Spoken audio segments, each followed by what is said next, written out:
Shalom saudaraku yang dikasihi oleh Tuhan Yesus Kristus. Mari kita siapkan hati untuk masuk dalam doa syukur hari ini.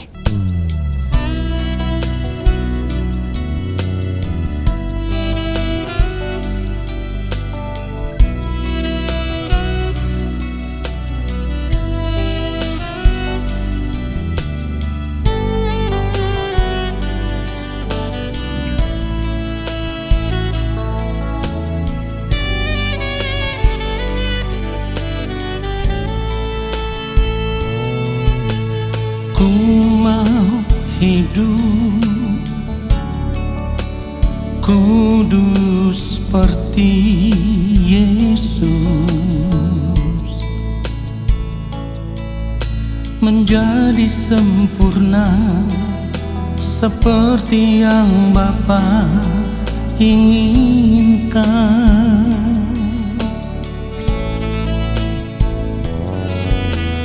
Ku mau selalu berkenan padamu,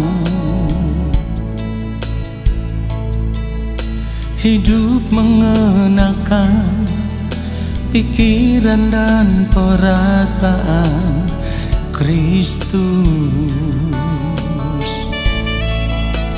dalam perkataan, dalam perbuatan. Ku mau Kristus nyata di dalamku, yang ku ingini hanya kerajaan-Mu, ya Allahku.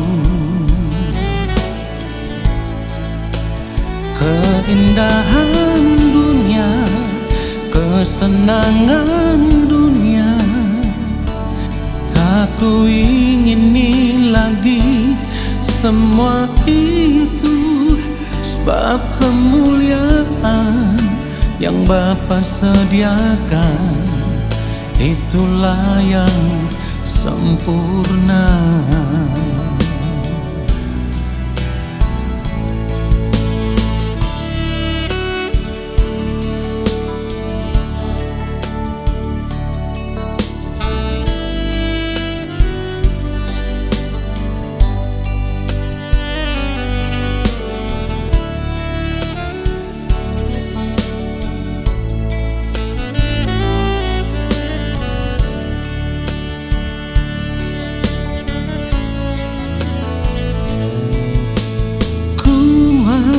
Selalu berkenan padamu, hidup mengenakan pikiran dan perasaan Kristus, dalam perkataan, dalam perbuatan. Ku mau Kristus nyata di dalamku, yang ku ingini hanya kerajaan-Mu, ya Allahku. Keindahan dunia, kesenangan dunia, tak ku ingini lagi semua itu, sebab kemuliaan yang Bapa sediakan, itulah yang sempurna. Oh, dalam perkataan, dalam perbuatan, ku mau Kristus nyata di dalamku, yang ku ingini hanya kerajaan-Mu, ya Allahku. Keindahan dunia, kesenangan dunia, tak ku semua itu sebab kemuliaan yang Bapa sediakan, itulah yang sempurna. Itulah yang sempurna.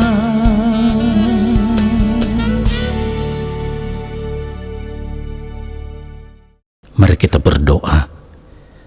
Allah Bapa yang Maha Kudus, kembali kami ada di hadapan-Mu ya Allah.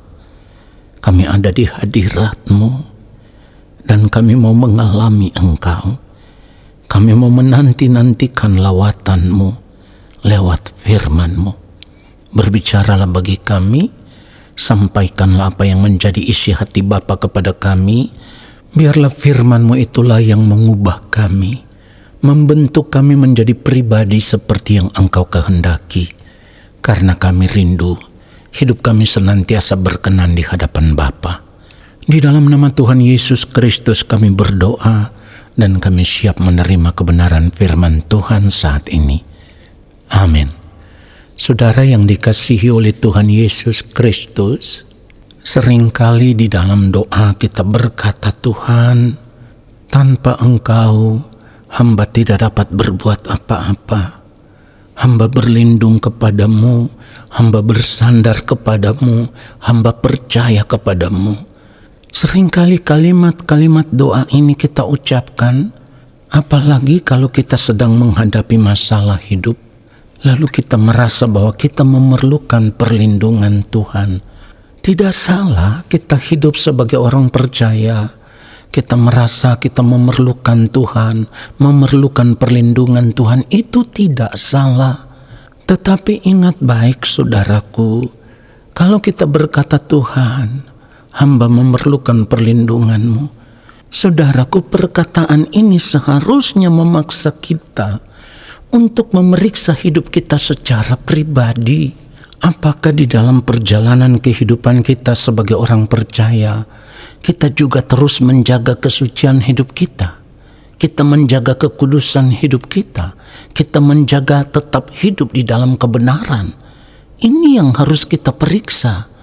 Bagaimana mungkin kita berharap perlindungan Tuhan, kita berharap pertolongan Tuhan, kita mau menjadikan Tuhan sebagai sandaran kehidupan kita, sementara di dalam sepanjang hari-hari hidup kita, kita tidak serius berjuang untuk menjaga kesucian hidup. Kita tidak serius berjuang untuk menjaga kekudusan hidup. Kita tidak serius menyerahkan segenap hidup kita untuk hidup di dalam pimpinan kuasa Roh Kudus.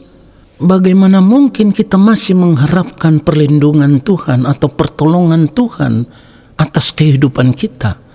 Orang yang tidak serius menyerahkan kehidupannya untuk hidup di dalam pimpinan kuasa Roh Kudus, tidak serius menjaga kesucian hidupnya, tidak serius menjaga kekudusan hidupnya, kebenaran hidupnya, itu artinya ia tidak menghormati Tuhan, saudaraku. Kenapa saya katakan ia tidak menghormati Tuhan? Saudara, mari perhatikan hidup kita. Kalau kita tidak serius menjaga kesucian dan kekudusan hidup kita, itu artinya kita masih tetap merasa nyaman saja, sekalipun kita hidup berbuat dosa. Saudaraku, mari kita berpikir dengan hati nurani kita yang jujur. Bagaimana mungkin kita masih terus hidup berbuat salah, berbuat dosa, lalu kita mengharapkan pertolongan Tuhan? Hal itu sama dengan kita mempermainkan Tuhan. Kenapa saya katakan hal itu sama dengan kita mempermainkan Tuhan? Karena Allah itu kudus.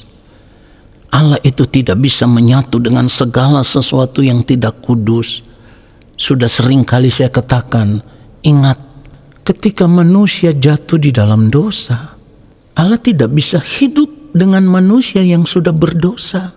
Karena Allah itu kudus. Pada akhirnya Allah harus mengusir manusia. Manusia harus hidup terpisah dari Allah ketika manusia jatuh di dalam dosa. Di dalam Kejadian 3 ayat 23 dikatakan, lalu Tuhan Allah mengusir dia dari Taman Eden supaya ia mengusahakan tanah dari mana ia diambil. Saudara perhatikan itu, dosa membuat manusia terpisah dari Allah. Jadi kalau kita masih hidup berbuat dosa, yang artinya kita tidak menghormati Allah, bagaimana mungkin kita bisa mengharapkan pertolongan Tuhan sementara kita hidup sesuka hati kita, hidup berbuat salah, berbuat dosa. Dan kita harus sadar ketika kita hidup di dalam dosa itu kan kita hidup mengikuti keinginan diri kita sendiri yang dipenuhi dengan keinginan-keinginan daging. Saudara perhatikan itu. Kalau kita masih hidup dalam keinginan-keinginan daging, firman Tuhan sendiri berkata, keinginan daging adalah perseteruan terhadap Allah. Itulah kenapa hampir setiap saat saya katakan, jangan hidup lagi bersahabat dengan dunia ini. Jangan hidup dalam percintaan dengan dunia ini. Saudara perhatikan ini. Kalau saya katakan jangan hidup bersahabat dengan dunia ini, karena firman Tuhan memang mengajarkan kita seperti itu. Kita tidak boleh bersahabat dengan dunia ini. Ketika kita bersahabat dengan dunia ini, kita menjadi orang yang tidak setia kepada Allah. Dan itulah yang ditulis di dalam Yakobus 4 ayat 4. Sudah sering kali kita baca, hai kamu orang-orang yang tidak setia, tidakkah kamu tahu bahwa persahabatan dengan dunia adalah permusuhan dengan Allah? Jadi barang siapa hendak menjadi sahabat dunia ini, ia menjadikan dirinya musuh Allah.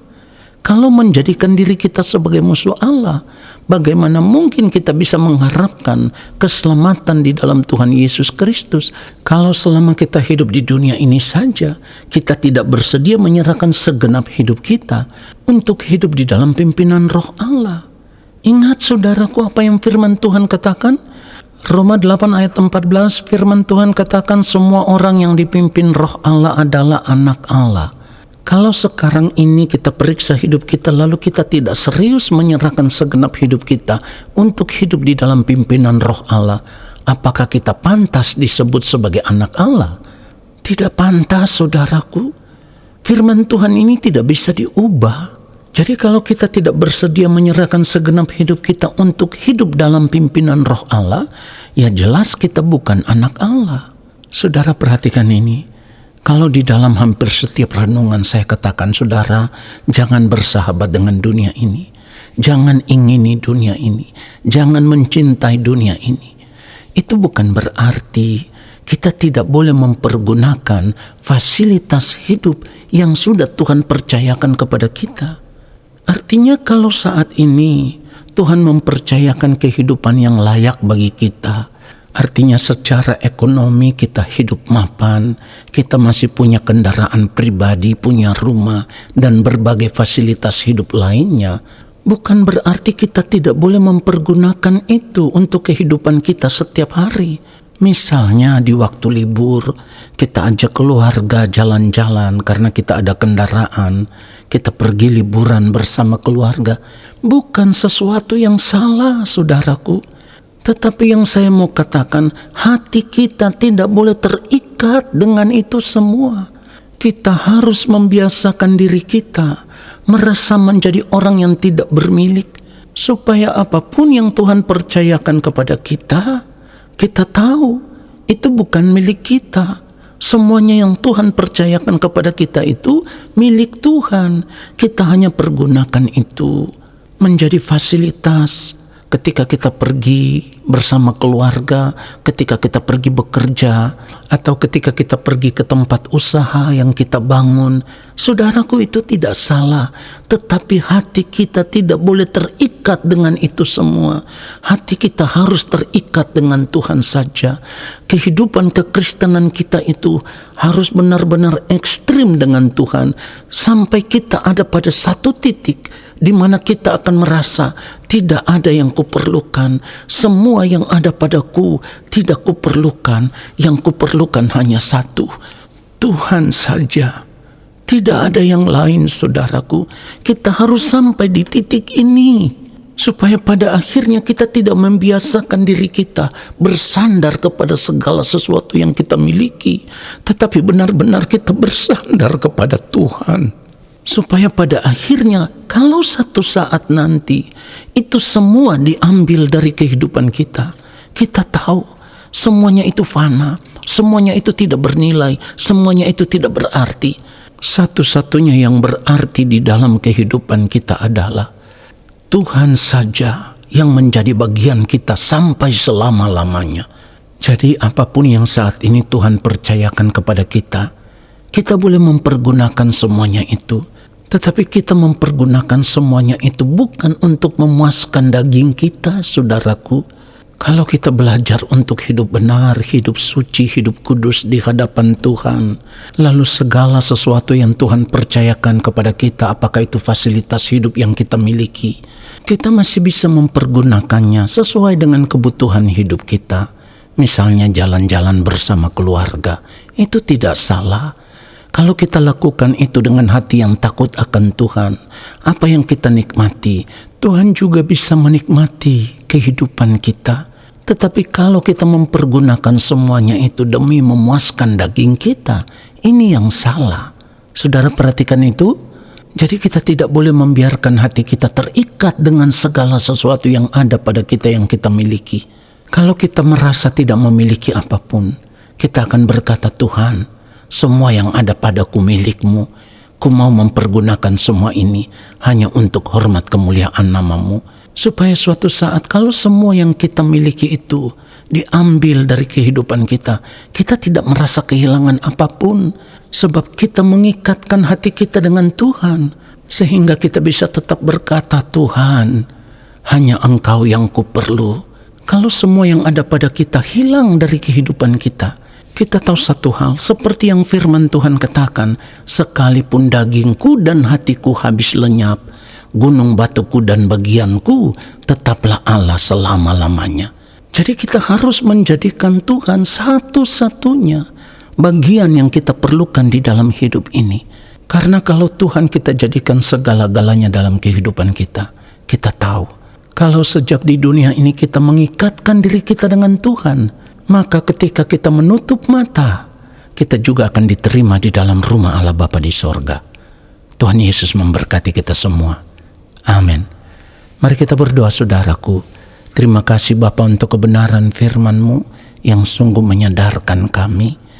Kami disadarkan sungguh bahwa kami tidak boleh terikat dengan apapun yang ada pada kami ya Bapa. Kami hanya mau mengikatkan hati kami dengan Engkau saja ya Allah. Engkau saja menjadi satu-satunya bagian kehidupan kami yang terbaik sampai kami menutup mata. Terima kasih Bapa, kami diberkati dengan firman-Mu yang menyadarkan kami. Lalu saat ini kami mau mengangkat tangan di hadapan Bapa di sorga. Kami percaya Engkau akan menurunkan tangan dan memberkati kehidupan kami. Saudaraku, arahkanlah hatimu tertuju kepada Tuhan dan terimalah berkat-Nya. Segala berkat kasih karunia daripada Allah Bapa di sorga, rahmat cinta kasih yang berlimpah-limpah dari Tuhan Yesus Kristus, di dalam persekutuan yang manis dengan Roh Allah yang kudus, turun atas kehidupanmu, menyertai langkah hidupmu, dan memberkati kehidupanmu sekarang dan sampai selama-lamanya. Amin. Saudaraku, terima kasih sudah mengikuti doa syukur hari ini. Sampai jumpa dalam doa syukur besok hari. Tuhan Yesus memberkati kita semua. Shalom.